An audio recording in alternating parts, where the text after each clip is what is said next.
is what happens when one of the arteries that supply blood to the heart gets blocked or partly blocked. When this happens, the part of the heart that normally gets blood from that artery is damaged. The arteries that supply blood to the heart are called the coronary arteries. Then the blood clot can block off the artery and keep blood from reaching parts of the heart muscle. That is what causes most heart attacks. The medical term for a heart attack is myocardial infarction or MI. What are the symptoms of a heart attack?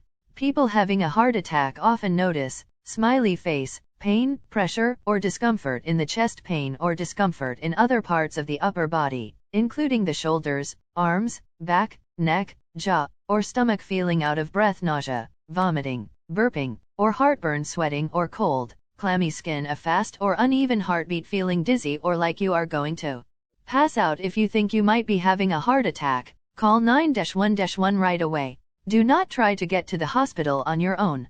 Is there a test for heart attacks? Is there a test for heart attacks?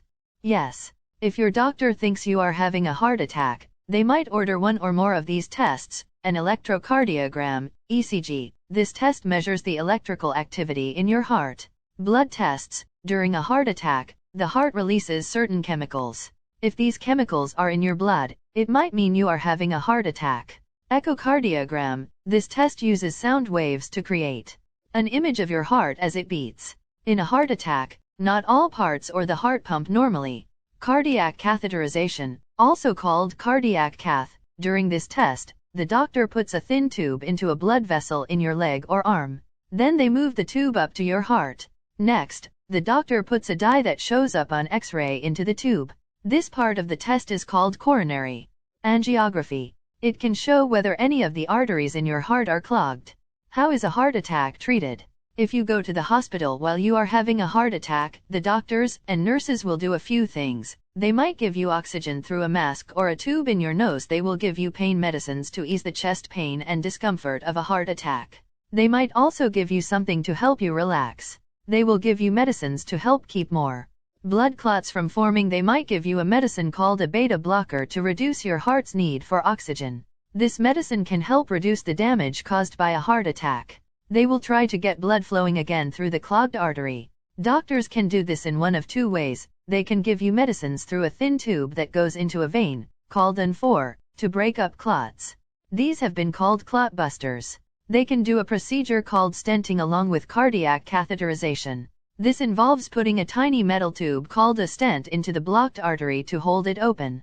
If you cannot get a stent, or if the stent does not work, your doctor might suggest open heart surgery. This is also called coronary artery bypass grafting or bypass surgery.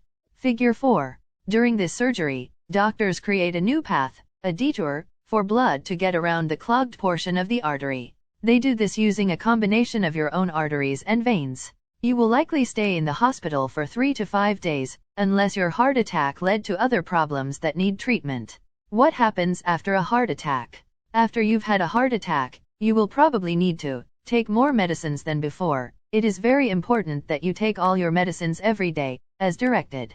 The medicines given to people who have had a heart attack can help prevent other heart attacks, and they reduce the chances of having a stroke or dying. If you can't afford your medicines, or if the medicines give you side effects, mention it to your doctor. There are often ways to solve these problems. Improve the way you eat. Try to avoid fried foods and too many foods with sugar. Eat lots of fruits and vegetables. Try to eat foods that have fiber in them. Lose weight. If you are overweight, losing extra weight reduces the chance of another heart attack and can make you feel better.